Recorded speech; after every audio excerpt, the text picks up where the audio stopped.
अस्सलाम वालेकुम जी। आपको एक बार फिर हमारी कायनात की नेक्स्ट एपिसोड में खुशामदीद। मेरा नाम उमैर आसिम है और मेरे साथ as usual doctor Salman Hamid हैं। कैसे हैं आप डॉक्टर साहब? बिल्कुल खैरियत से, ठीक ठाक। आप सुनाएं। और आपका उधर रमज़ान कैसा चल रहा खैरियत से ही रखें आप। है? इसीलिए मैंने पूछा था। आधा चल रहा है। तो डॉक्टर साहब, लास्ट हमारी एपिसोड जो थी हमारी कायनात की, उसमें हमने बात की थी कि सितारों से आने वाला जो टैफ होता है, स्पेक्ट्रम होता है, उसकी क्या अहमियत है और उससे हमें सितारों के बारे में पता क्या-क्या चलता है। तो वो बड़ी इंटरेस्टिंग रही और हमारे जितने भी नाज़रीन हैं उन्होंने इसको बहुत एन्जॉय किया। तो मैं ये सोच रहा था कि अब हम अगर इसी को एक्सटेंड करें और एक जो हमने लास्ट टाइम भी बात की थी आखिर में, कि एक एचआर डायग्राम होती है, तो इस एचआर डायग्राम की वजह से हम जिस तरह सूरजों को समझते हैं, तो अगर ऐसा आप कीजिए कि इस बार जो हमारा अपना सूरज है, अ, वो एचआर डायग्राम में कैसे फॉल करता है और हमें उसके बारे में क्या तफसील पता लग सकती है, तो उसके बारे में हमें कुछ बताएं। हाँ, चलो। अ, तो पहले तो मैं दोबारा से एक दफ़ा वो बता दूं कि एचआर डायग्राम जो हमने पिछली दफ़ा भी ठीक है। बात की थी कि वो है क्या। ठीक है, सो एचआर डायग्राम जो है वो हर्ट्ज़बर्ग रसल डायग्राम, दो साइंसदान जो थे 19th सेंचुरी के, ये उनके नामों के ऊपर है। और एज सच ये नहीं है कि वो आसमान के ऊपर कोई डायग्राम मौजूद है, बल्कि ये सिर्फ ये है कि जब हम सितारों को समझने की कोशिश कर रहे हैं, हुँ, तो असल में 17वीं 18वीं सदी में और फिर 19वीं सदी में एस्ट्रोनॉमी की बात थी। एक काफ़ी सारी एफर्ट्स थी चीज़ों को क्लासिफाई करने की। ठीक है, बॉटनी वालों ने किया, बायोलॉजी में क्लासिफिकेशंस हुई, क्योंकि अगर आप किसी चीज़ को समझना चाहते हैं तो जिस तरह सितारे हैं, अगर आपको कुछ भी नहीं पता, आप ऊपर देखें, उफ इतने सारे सितारे। ठीक है, लेकिन अगर आप उसको समझने की कोशिश करें कि अच्छा तो सितारों पे क्या हो रहा है, उनमें डिफरेंसेस क्या हैं और सिमिलैरिटीज क्या हैं, उसके लिए आपको इमीडिएटली जो है पहली चीज ये होगी कि अच्छा पहले अगर आप कुछ नहीं भी पता सितारों के बारे में, आप उनको पहले ये कहेंगे किस कैटेगरीज में आप उनको डालेंगे। अच्छा, कुछ जो हैं वो जिस तरह हमने पिछली दफा बात की थी, कुछ जो हैं वो थोड़े से लाल सितारे नजर आते हैं, कुछ जो हैं थोड़े से पीले या नीले सितारे नजर आते हैं, तो आपका ओह अच्छा चलो ये ठीक है, let's classify them based upon कि वो हमें किस तरह से नजर आ रहे हैं।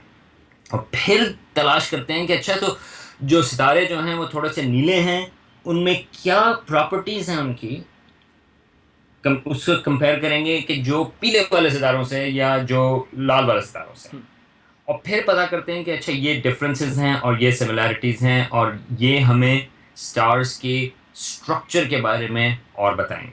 ठीक है, तो ये एक मेजर एफर्ट थी। और एच आर डायग्राम एक तरह से आपको समरी प्रोवाइड करता है मुख्तलिफ स्टार्स की क्लासिफिकेशन की। अच्छा। ठीक है, मगर जिस तरह वो तो एच आर डायग्राम क्या है, उसमें अगर आपका कोई भी डायग्राम होता है उसमें एक्सेस होते हैं। तो एस्ट्रोनॉमी में या किसी भी साइंसेस में जब भी आप किसी एक्सेस की बात करते हैं, कहते हैं कि वो एक्सेस के लेबल क्या है। तो जो उसका वाई एक्सेस है उसके ऊपर, और अगेन मुख्तलिफ तरीकों से, क्योंकि ये स्टार्स की मुख्तलिफ प्रॉपर्टीज हैं, एच आर डायग्राम्स को आप मुख्तलिफ तरीकों से आप लेबल कर सकते हैं, लेकिन जो सबसे ज़्यादा कॉमनली यूज लेबल है वो ब्राइटनेस है। ठीक है, वाई एक्सेस पे मतलब ये कि, और उसकी एक्चुअल ब्राइटनेस, ये नहीं है कि जिस तरह हमारा हमारा जो सूरज है, अगर आप इसको कंपेयर करें और सितारों से, तो हमारा सूरज जो बहुत बहुत बहुत ज़्यादा ब्राइट है। इसकी वजह ये है कि हमारे बहुत करीब है। तो लेकिन तो एस्ट्रोनॉमर्स उस हिसाब से करते हैं कि उनकी एक स्टैंडर्ड ब्राइटनेस क्या है, और उसको वो मुख्तलिफ तरीके से कहते हैं। इसको ल्यूमिनोसिटी भी कह सकते हैं, इसको एब्सोल्यूट मैग्नीट्यूड भी कह सकते हैं, मुख्तलिफ तरीकों से उसके कहने का तरीका है, लेकिन वो एक स्टैंडर्डाइज तरीका है कि अगर हमारा सूरज जो है, आप सारे सितारों को अगर आप एक स्टैंडर्ड डिस्टेंस के ऊपर रखें और वो किस तरह से नजर आएंगे। तो अगर हम सूरज को भी हम बहुत दूर रखें, सब सितारों को हम रखेंगे, तो हमें ये पता चलेगा कि हमारे सूरज जो है वो एक मिडिल किस्म का सितारा है। बहुत सारे सितारे जो हैं वो उससे ज़्यादा ब्राइट हैं और बहुत ज़्यादा सितारे जो हैं वो उससे कम ब्राइट हैं। ठीक है, तो वो जो वाई एक्सिस है वो ये ब्राइटनेस की बात करता है, हुँ, और जो इसका एक्स एक्सिस है वो है टेम्परेचर। ठीक अच्छा। है, और हमने पिछली दफ़ा बात की थी कि टेम्परेचर का एक तरह से कनेक्शन है कलर से। हम्म। जो नीले सितारे हैं वो टेम्परेचर के हिसाब से उनके सरफेस टेम्परेचर जो है वो ज़्यादा है, 25, 30, 40, 50,000 डिग्री। पीले सितारे जो है हमारा सूरज जैसा, वो 5-6 हज़ार डिग्री उसका सरफेस पे टेम्परेचर है। और जो लाल सितारे हैं वो 2,000 या 3,000 डिग्री उनका सरफेस टेम्परेचर है। तो जो एच आर डायग्राम का एक्स एक्सिस है उसके ऊपर टेम्परेचर है, मगर ये एक थोड़ी सी हिस्टोरिकली इसमें मुख्तलिफ चीज़ें आती हैं एस्ट्रोनॉमी में। नॉर्मली आपका ख्याल होता है कि एक्स एक्सिस में जो है वो टेम्परेचर, आप दूर जाएं ज़ीरो से तो टेम्परेचर बढ़ेगा। एस्ट्रोनॉमी जो है उसमें आधा कमाल यह है कि यानी कि एस्ट्रोनॉमी समझने के लिए आपको आधी चीज़ें जो है वो खाली इस किस्म के मुख्तलिफ ट्रेडिशंस को समझना पड़ता है, वरना तो हर कोई एस्ट्रोनॉमी कर सकता है। तो इसमें जो एक्स एक्सिस है एच आर डायग्राम में, उसमें टेम्परेचर जो है वो ज़ीरो की तरफ बढ़ता है। अब उसमें ज़ीरो नहीं है उसमें, क्योंकि खाली ये है कि टेम्परेचर जो है वो लेफ्ट साइड पे वो ज़्यादा है, राइट साइड पे कम है। इसका मतलब क्या है? मतलब ये है कि अगर कोई सितारा एक्स एक्सिस के इधर है, इसका मतलब ये है कि वो रिलेटिवली ठंडा सितारा है। और ठंडा अगेन रिलेटिव सेंस में, यानी कि उसके टेम्परेचर जो है वो 2,500-3,000 डिग्री उसकी सरफेस पे टेम्परेचर है। अगर वो सितारा नीली इस तरफ होगा एक्सिस के, वाई एक्सिस के करीब, इसका मतलब ये है कि वो 30, 40, 50,000 डिग्री। तो ये चीज़, तो ये दो एक्सिस समझना ज़रूरी है। और ब्राइटनेस उसी तरह जाती है, अगर आप ऊपर जाएंगे तो सितारा ज़्यादा ब्राइट होगा। तो ये दो एक्सिस। अच्छा, ये है major structure H R diagram का।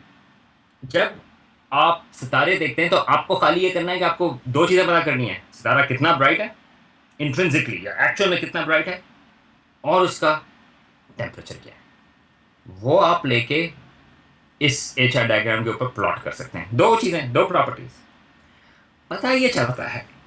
और ये एक मेन चीज़ है जिसकी आज हम बात करेंगे कि बहुत सारे सितारे जो हैं, इंक्लूडिंग हमारा अपना सूरज जो है, वो सूरज तो हमारे बीच में आता है, उसका सूरज इसके बीच में आता है क्योंकि वो हमारा सितारा है और हम लोग उसको स्टडी कर रहे हैं, तो हम कहते हैं कि हमारा सूरज जो है वो बीच में आएगा। ठीक है, वो मेजरमेंट्स के हिसाब है जिस तरह से नॉर्मलाइज करते हैं। लेकिन बहुत सारे सितारे जो हैं वो एक बैंड में आते हैं जो एक थोड़ा सा कर्व करता है।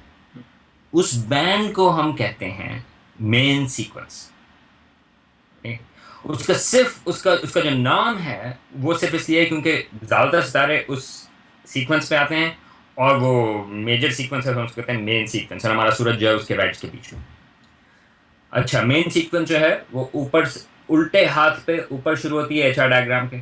इसका मतलब ये है कि वो सितारे जो हैं वो बहुत ब्राइट भी हैं और बहुत गर्म भी हैं, नीले भी हैं।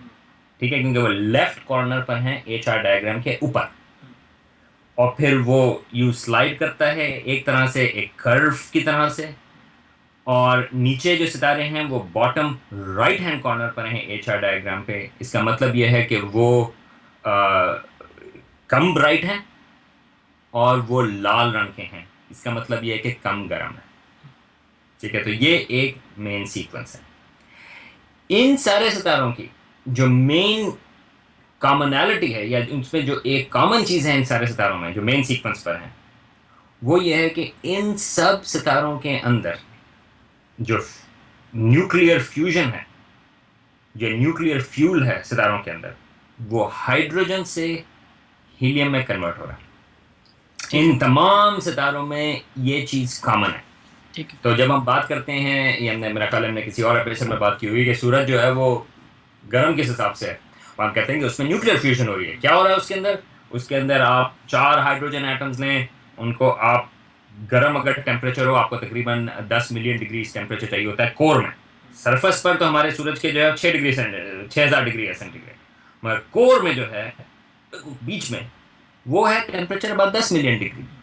ये टेम्परेचर आपको चाहिए होता है हाइड्रोजन को, 4 हाइड्रोजन एटम ने उनको मिलाने के लिए, वो हीलियम एटम बनाने के लिए। ठीक है, और अगेन एनर्जी किस हिसाब से बनती है कि जब 4 एटम लेते हैं आप हाइड्रोजन के, उनको आप हीलियम बनाते हैं, थोड़ा सा मास वो बच जाता है। मतलब ये है कि 4 हाइड्रोजन एटम जो हैं वो थोड़े से ज़्यादा वजनी हैं एक हीलियम एटम से।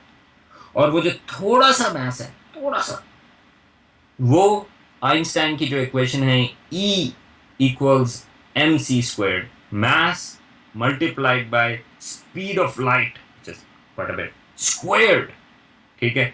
तो वो उतनी एनर्जी बनती है। E इक्वल्स छोटा सा जो मास है जो बचा multiplied by speed of light square, इस वजह से वो बहुत ज़्यादा एनर्जी बनती है क्योंकि थोड़ा सा मास जो है वो एनर्जी में कन्वर्ट होता है। ये हमारे सूरज के बीच में कोर में ये रिएक्शंस हो रहे हैं लाखों, या लाखों तो नहीं बल्कि अरबों। अरबों करोड़ों इसमें जो है हर सेकंड पे, ठीक है, हर वक्त जो है वो ये रिएक्शंस हो रहे हैं जिसकी वजह से हमारे सूरज की जो एनर्जी है वो उससे आ रही है।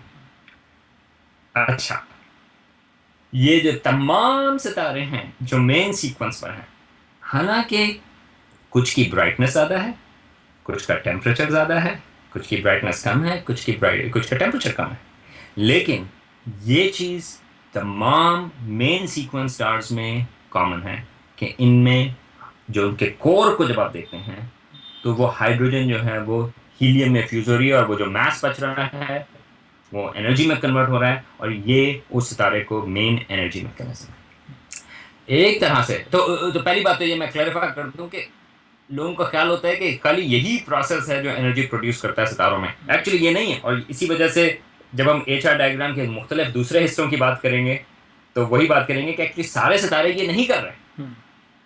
ये सारे अगर अगर ये प्रोसेस चल रहा है हाइड्रोजन से हीलियम में कन्वर्जन का कोर में मेजर, तो वो सितारे जो हैं वो मेन सीक्वेंस पर होंगे, ठीक है, किसी और जगह नहीं होंगे। और एक तरह से बायस तो नहीं मगर कहेंगे कि जब हम बात करते हैं कि नॉर्मल सितारा क्या है या सितारे की नॉर्मल जिंदगी क्या है, वो हम डिफाइन करते हैं इस हाइड्रोजन से हीलियम कन्वर्जन में, या अगर आप HR डायग्राम की ज़बान इस्तेमाल करें तो मेन सीक्वेंस पर जब सितारा होता है वो हम कहते हैं कि वो नॉर्मल सितारा है। और इसकी एक और वजह भी है क्योंकि सितारा जो है कहीं पर भी हो रिलेटिव उसकी उम्र के हिसाब से सबसे ज़्यादा टाइम जो है वो मेन सीक्वेंस पर गुजारता है, ठीक है। तो हमारा सूरज जो है वो अगर उसने 10 बिलियन साल अगर उसकी पूरी ज़िंदगी होगी तो उसमें तकरीबन 9 बिलियन साल जो है वो मेन सीक्वेंस के ऊपर गुजारेगा, ठीक है, तो ये एक मेजर वो सीक्वेंस है। ठीक है। अच्छा, इसका मतलब ये हुआ कि HR डायग्राम से जो हमें पता चला वो ये पता चला कि ज़्यादातर सूरज जो हैं चूँकि उनमें फ्यूजन हो रहा है और उनके कोर में, तो ऐसे सब स्टार्स मेन सीक्वेंस पर होते हैं। हाइड्रोजन से हीलियम में फ्यूजन, हाइड्रोजन, बिल्कुल हाइड्रोजन फ्यूजन, बिल्कुल बिल्कुल ठीक। तो कितने आसमान में सितारे हैं लाइक जो हमें मेन सीक्वेंस पे नज़र आएंगे? ओके, तो ये थोड़ा सा मुश्किल सवाल है। इसकी वजह ये है कि बहुत सारे सितारे जो हैं कहूँ कि मेजॉरिटी जो है वो आपको मेन सीक्वेंस जो आपको नज़र आ रहे हैं, ठीक है, वो मेन सीक्वेंस पर है। ठीक है, क्योंकि ये तो सिंपल एस्टिमेट इस हिसाब से कि क्योंकि सितारे जो हैं वो अपनी ज़िंदगी का मेजॉरिटी टाइम जो है वो मेन सीक्वेंस पर गुजारते हैं, ठीक है, तो जो आपको सितारे नज़र आ रहे हैं उसमें मेजॉरिटी के जो सितारे हैं वो मेन सीक्वेंस पर हैं, ठीक है, ठीक ठीक है। तो अगर आप सितारा देखें इन मोस्ट केसेस जब आप देख रहे हैं आप कहेंगे अगर आपने दोस्तों को इम्प्रेस करना है ये जो है सितारा ये मेन सीक्वेंस पर है, इसका मतलब ये है कि इसमें इसके कोर में जो है वो हाइड्रोजन से हीलियम फ्यूज हो रही ठीक है, ठीक है, लेकिन स्टार्स जो हैं हमारा सूरज भी उनमें फ्यूजन हाइड्रोजन फ्यूजन जो है वो एक लिमिटेड टाइम है, लंबा टाइम है लेकिन लिमिटेड टाइम है, तो वो फिर बदलती है। तो उसकी हम अभी 1 मिनट बात करते हैं, लेकिन मैं समझा था कि आपका जो एक और सवाल था वो एक और डायरेक्शन देगा। उसमें आप ये सवाल भी पूछ सकते हैं कि किस किस्म के सितारे जो हैं मेन सीक्वेंस पे भी ज़्यादा हैं, अगर आप आसमान पे भी देखें या जिस तरह से बनते हैं, तो वो भी एक ये है कि जो बड़े सितारे हैं और बड़े अगेन एक लिंक है मेन सीक्वेंस का कि ये जो उल्टे हाथ पर HR डायग्राम के जो सितारे बहुत ब्राइट थे और जो बहुत गर्म सितारे हैं वो जो हैं बहुत बड़े सितारे भी हैं, उनका साइज भी ज़्यादा है। तो एक्चुअली जो उनका रेडियस है वो जो है वो कोरिलेशन बन जाती है HR डायग्राम में। खाली रेडियस नहीं, मास भी। तो अगर मेन सीक्वेंस पर सितारा मौजूद है और वो उल्टे हाथ पर ऊपर है, इसका मतलब ये कि ना सिर्फ उल्टे हाथ पर होगा बल्कि वो ऊपर भी होगा। इसका मतलब ये कि वो ज़्यादा ब्राइट है, उसका मास ज़्यादा है, उसका साइज ज़्यादा है और वो गर्म ज़्यादा है। सूरज बीच में है, मगर अगर आप सीधे हाथ पर जाएं तो वो नीचे होगा। इसका मतलब यह है कि वो छोटा है, इसका मास कम है, इसका साइज कम है और वो रिलेटिवली कम गर्म है। अच्छा, जब सितारे बनते हैं, और सितारा जो है वो एक सितारा नहीं बनता, नॉर्मली जो है वो गैस क्लाउड्स होते हैं, जिस तरह ओरायन नेबुला। आप सब लोगों को पता है ओरायन नेबुला वो एक स्टेलर नर्सरी है, या इस किस्म के जो स्टार फॉर्मिंग रीजन्स होते हैं, जब वो सितारे बनते हैं उनमें, तो उसमें एक सितारा नहीं बनता। जब हम बात करते हैं टेक्स्ट बुक की पिक्चर्स की, तो वो हमेशा बताते हैं एक सितारा कैसे बना। नहीं, उसमें जो है वो मुख्तलिफ ग्रुप्स बनते हैं सितारों के, क्योंकि वो बड़ा सारा गैस क्लाउड है, उसके अंदर मुख्तलिफ छोटे छोटे जो हैं वो हिस्से कोलैप्स होते हैं और वो स्टार्स बनाते हैं। तो उसमें आपकी एक ग्रुप ऑफ स्टार्स बनते हैं। हमारा सूरज जो है वो 4.5 बिलियन साल पहले जो है वो उसमें एक ग्रुपिंग थी सितारों की। तो जिस तरह से वो कोलैप्स होते हैं गैस क्लाउड्स, उसमें बड़े स्टार्स जो हैं वो कम होते हैं, जो छोटे सितारे हैं वो ज़्यादा होते हैं। ये एक लॉगरिथमिक डिस्ट्रीब्यूशन होती है। लॉगरिथम जिसकी हम बात करते हैं वो डिस्ट्रीब्यूशन होती है। मतलब ये कि बड़े पीसेस जो हैं, अगर आप गैस क्लाउड में बड़े पीसेस जो हैं वो कम हैं, छोटे पीसेस जो हैं बहुत ज़्यादा हैं। एक इसकी मिसाल ये होगी, अगर आप ग्लास लें, अगर आप शिकंजीन पी रहे हैं रोज़ा खोलने के लिए, और अगर आप वो ग्लास गिर जाए तो उसके मुख्तलिफ पीसेस होते हैं। और अगर आप उसके पीसेस देखेंगे तो उसमें बड़े पीसेस जो हैं वो थोड़े होंगे जब वो शैटर होता है ग्लास, और बहुत ज़्यादा छोटे पीसेस होंगे। वो लॉगरिथमिक डिस्ट्रीब्यूशन है। तो इसी तरह से जब सितारे बनते हैं गैस क्लाउड से, तो एग्जैक्टली उसी तरह की एक लॉगरिथमिक डिस्ट्रीब्यूशन होती है कि बड़े सितारे जो हैं वो हैं तो बहुत बड़े, वो ब्राइट भी हैं, वो गर्म भी हैं, मगर वो थोड़े हैं। और जो छोटे सितारे हैं वो कम गर्म हैं, वो छोटे हैं, उनका मास भी कम है, लेकिन वो बहुत ज़्यादा है। तो अगर आप ये देखते हैं कि हमारी यूनिवर्स में ज़्यादातर सितारे कौन से हैं, तो छोटे सितारे जो हैं वो बाई फार वो ये रेस जीत जाते हैं, क्योंकि उनके नंबर्स जो हैं वो बहुत ज़्यादा हैं। अच्छा, छोटे सितारे से मुराद क्या? आप किसको छोटा छोटे सितारा? सितारों से, हाँ, तो छोटा हमारा सूरज जो है वो थोड़े से बड़े सितारों में शामिल होता है। अच्छा।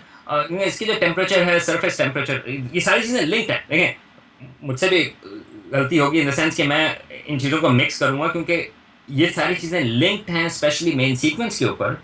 साइज, टेम्परेचर, ब्राइटनेस और कलर, ये सारी चीज़ें जो हैं वो लिंक्ड हैं। ठीक है। तो छोटे सितारे का मतलब ये है कि उनका सरफेस टेम्परेचर जो है वो 2500-3000 डिग्री है। हमारे सूरज का 6000 डिग्री है, 5800, अगर आप बी एक्यूरेट, 5800 डिग्री तकरीबन उसका सरफेस टेम्परेचर है। और जो बड़े बड़े सितारे हैं वो 20, 30, 40, 50,000 डिग्री के ऊपर जा सकते हैं। तो छोटे सितारों का मतलब ये है कि वो उनका जो मास है वो भी कम है। तो हमारा सूरज जो है, जब हम मास की बात करते हैं एस्ट्रोनॉमी में, हम सूरज को एक रेफरेंस पॉइंट लेते हैं। तो हमारे सूरज का मास है 1, ये 1 सोलर मास। ठीक है। जो बड़े सितारे हैं दे कैन बी 20, 30, 50 टाइम्स या 100 टाइम्स की हमारे सोलर मास है। तो हम कहेंगे कि it's 100 solar mass star, but that's really rare, that's a really big big big stars. ठीक है। छोटे उसमें जाएंगे तो आप जा सकते हैं 0.5, हमारे सूरज से आधा मास। आप उससे और भी कम हो सकते हैं पोटेंशली। ये एक अलग सवाल है कि ख्याल ये है कि जो लिमिट आती है वो 0.2, 0.3 सोलर मासेस की आती है, कि उससे अगर छोटा होगा सितारा तो वो इतना गर्म नहीं होगा, उसके कोर में इतनी गर्मी नहीं होगी कि वो हाइड्रोजन से हीलियम में कन्वर्ट हो। ठीक है। तो ख्याल ये कि अगर वो 0.2 से नीचे जाएगा तो शायद वो सितारा नहीं रहेगा। और इस पर डिबेट है कि एग्जैक्टली लिमिट कहाँ आती है। तो जुपिटर जो है वो काफ़ी बड़ा है, मगर आई थिंक जुपिटर जो है वो 0.08 है या इस तरह करके वो आता है, वो सितारा नहीं बना। तो अगर आपकी हाइड्रोजन से हीलियम में कन्वर्जन नहीं हो रही तो हम कहते हैं कि नहीं, वो सितारा नहीं है। उसको हम और लफ्ज़ यूज़ करते हैं, कभी और बात करेंगे। उनको कहते हैं हम ब्राउन ड्वार्फ्स। ठीक है। ब्राउन ड्वार्फ्स जो हैं वो सितारे हैं जिनमें कभी भी हाइड्रोजन से हीलियम में फ्यूजन नहीं हुई, तो वो हमारी डेफिनेशन के हिसाब से सितारे नहीं हैं। ठीक है। तो इस हिसाब से तो वो छोटे सितारे जो हैं वो 0.2, 0.3, 0.5, 0.6 ये सारे जो हैं सोलर मैसेस के हिसाब से वो सितारे हैं, उनका टेम्परेचर जो है वो कम है। मगर अगर आप उनके लिए बुरा फील कर रहे हैं उन बेचारे छोटे सितारों के लिए, तो मैं आपको ये बता दूं कि वो जो छोटे सितारे हैं उनकी उम्र बहुत लंबी होती है। अच्छा। जो बड़े सितारे हैं वो ब्राइट हैं, उनका मास भी बड़ा है, उनका साइज भी बड़ा है, मगर वो बहुत ही थोड़ी सी ज़िंदगी उनकी होती है। थोड़ी सी ज़िंदगी मतलब ये कि मिलियन साल, 10 मिलियन साल, 100 मिलियन साल, दैट्स अबाउट इट, जो कि एस्ट्रोनॉमी के हिसाब से वो एक चुटकी है। हमारा सूरज जो है वो बीच में है, तो उसकी उम्र जो है वो 10 बिलियन साल है।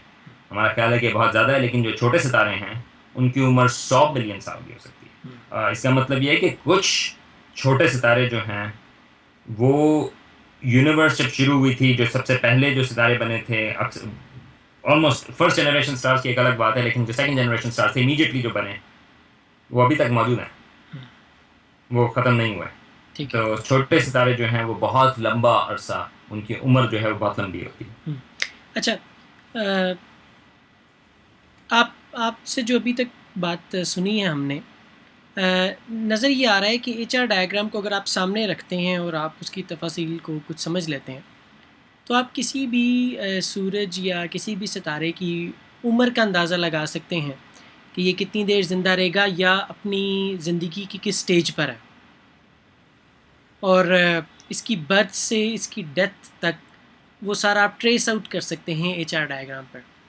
तो इसकी क्या डिटेल है, हमें कैसे पता चलता है ये, इसको हम कैसे समझ सकते हैं कि उसका पूरा लाइफ साइकिल जो है स्टार का, वो HR डायग्राम से कैसे एक्सप्लेन हो सकता है?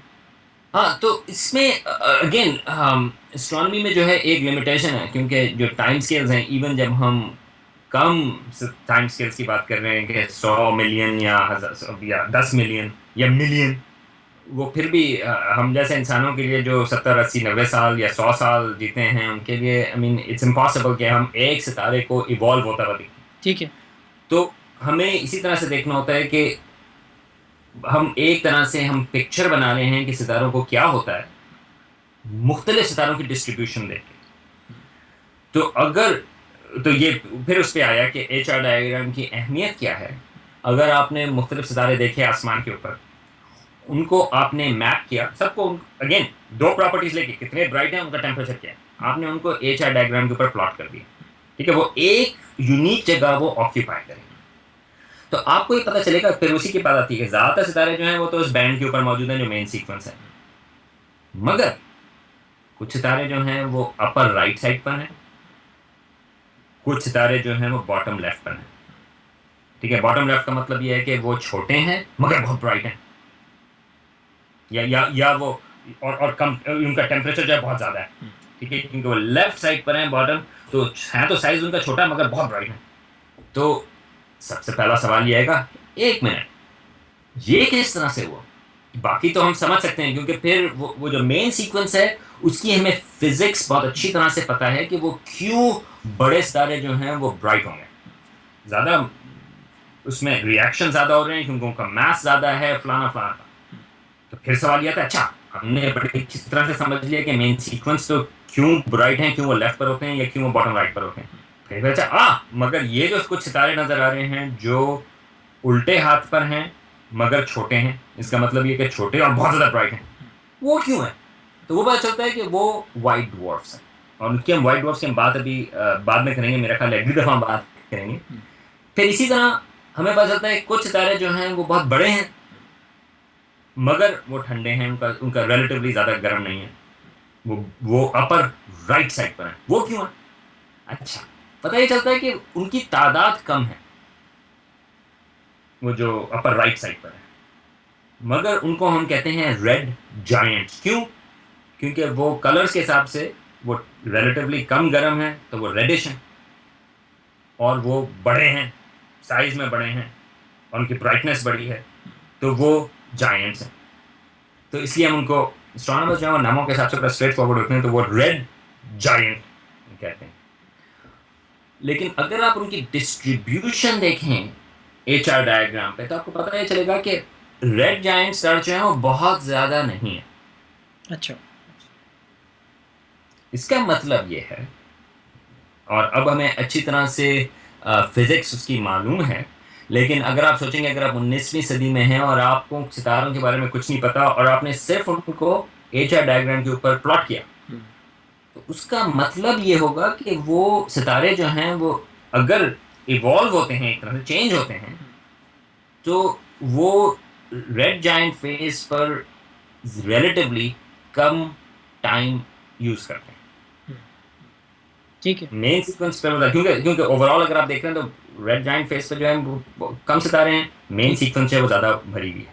ठीक है। तो इस तरह से हम हिसाब लगा सकते हैं कि स्टार्स जो हैं वो चेंज किस तरह से होते हैं। तो अगर हम सूरज की बात करें, मेरा ख्याल है 5 मिनट रह गए हैं, तो हम उसकी सूरज की अगर हम बात करेंगे, सूरज की एक तरह से उससे आसानी होगी कि अगर हम सूरज को देखेंगे, सूरज को के फ्यूचर में क्या होगा। तो हमारा ख्याल ये है कि, और हमारे से मतलब ये है कि एस्ट्रोनॉमर्स को, और ख्याल से मतलब ये है कि हमें काफ़ी हद तक पता है कि किस तरह से सूरज जो है वो इवॉल्व होगा। इसकी जो फिजिक्स है वो रिलेटिवली वेल अंडरस्टूड है कि 4-4.5 बिलियन साल के बाद जो है उसकी जो हाइड्रोजन है कोर में, जो इस वक्त हीलियम बना रही है, वो ख़त्म हो जाएगी रिलेटिवली, थोड़ी सी, आई मीन काफ़ी हद तक जो है वो मौजूद नहीं होगी। अच्छा, जब हाइड्रोजन से ही सारा कुछ फ्यूल जो है वो हीलियम बन गया कोर में, तो अब क्या करें?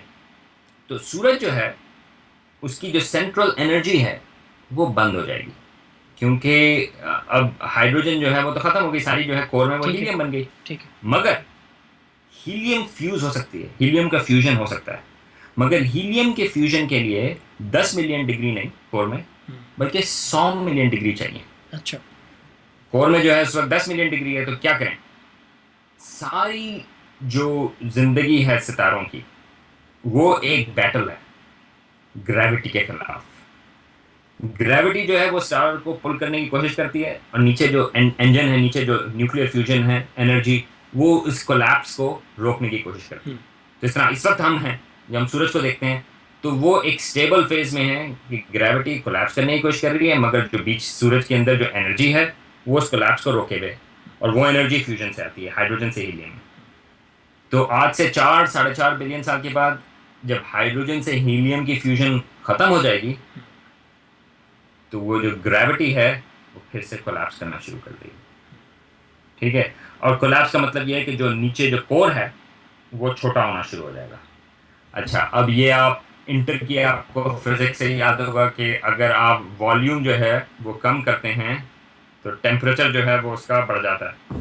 हाँ, आपको साइकिल के पंप से भी याद होगा, आपको मुख्तलिफ चीज़ों से आप देख सकते हैं कि अगर आप किसी भी चीज़ का वॉल्यूम कम करें तो टेम्परेचर बढ़ता है। तो हमारे जो सूरज का कोर है वो श्रिंक होना शुरू होगा। जब श्रिंक होना शुरू होगा तो उसका टेम्परेचर बढ़ना शुरू हो जाएगा। ठीक है, तो वो 10 मिलियन डिग्री जो था उस पर हाइड्रोजन से हीलियम में फ्यूज हो रही थी, लेकिन हाइड्रोजन खत्म हो गई। वो कोर जो है वो श्रिंक होता चला जाएगा, चला जाएगा, चला जाएगा, और उसका टेम्परेचर बढ़ता जाएगा, बढ़ता जाएगा। जब वो 100 मिलियन डिग्री पर पहुंचेगा तो अचानक से जो है हीलियम कार्बन में फ्यूज होना शुरू हो जाएगी, और फिर एग्जैक्टली उसी तरह E=mc², जो हीलियम एटम है वो उनका टोटल मास कंबाइन जो है वो कार्बन एटम से थोड़ा सा ज़्यादा होता है, और वो जो लेफ्ट ओवर एनर्जी है वो अगेन वो E=mc² के हिसाब से वो एनर्जी प्रोड्यूस करता है, और अचानक से सूरज जो है वो फिर से स्टेबल हो जाएगा। मगर अब वो मेन सीक्वेंस पर नहीं है, क्योंकि अब जो प्राइमरी सोर्स है उसकी एनर्जी की कोर में वो है हीलियम फ्यूजन, हाइड्रोजन फ्यूजन। तो अगर आप एचआर डायग्राम के ऊपर बात करते हैं तो वो मेन सीक्वेंस से अब सूरज हट गया है, और हमारा सूरज जो है वो थोड़ा सा शुरू में ऊपर की तरफ जाएगा। इसका मतलब ये कि वो थोड़ा सा ब्राइट हो जाएगा, हालांकि उसकी एनर्जी जो है वो खत्म हो रही है कोर में। ब्राइट क्यों हो जाएगा? क्योंकि जब वो सूरज जो है वो इवन जब वो श्रिंक हो रहा है, उसका टेम्परेचर बढ़ रहा है, इसका मतलब ये है कि उसकी एनर्जी जो है वो ज़्यादा बड़ी होती है, ज़्यादा आ रही है, और उसका साइज जो जो उसकी एनर्जी है वो उसकी आउटर लेयर जो है सूरज की जो गैसेस हैं वो उसको थोड़ा सा एक्सपैंड करना शुरू कर देंगे। क्योंकि नीचे से एनर्जी ज़्यादा आना शुरू हो गई है। हाइड्रोजन फ्यूजन से नहीं आ रही, वो ग्रेविटी के प्रेशर से आ रही है। ठीक है। तो सूरज जो है थोड़ा बड़ा होना शुरू हो जाएगा, बड़ा होता सरफेस जो है उसकी जो वो है थोड़ा सा वो फूल जाएगा। फूल जाने से उसकी एनर्जी जो इंट्रिंसिक ब्राइटनेस है वो थोड़ी सी बढ़ जाएगी, क्योंकि आपके पास ज़्यादा एरिया है जो आपका रेडिएट कर रहा है। और एक चीज़ होती है हीलियम फ्लैश, उसको आप छोड़ दें, उसकी ज़रूरत नहीं। मगर इवेंचुअली जब वो हीलियम फ्यूजन शुरू होगी तो आपका जो कोर है वो दोबारा से ब्राइट हो जाएगा, और जो आउटर लेयर्स हैं वो थोड़ी सी लूज कर जाएगा, थोड़ा सा ज़्यादा लूज कर जाएगा, और उसका जो ओवरऑल साइज है वो हल्का सा रिड्यूस हो जाएगा। उसकी वजूहत हैं क्यों होता है, और वो फिर इवेंचुअली जो है वो एक स्टेबल फेस पर आ जाएगा। वो एक जगह है HR डायग्राम, इसको कहते हैं हॉरिजॉन्टल ब्रांच। वो एक जगह पर होगा, मगर वो मेन सीक्वेंस नहीं है। वो मेन सीक्वेंस पे जहाँ सितारा हमारा सूरज था उससे थोड़ा सा ऊपर है।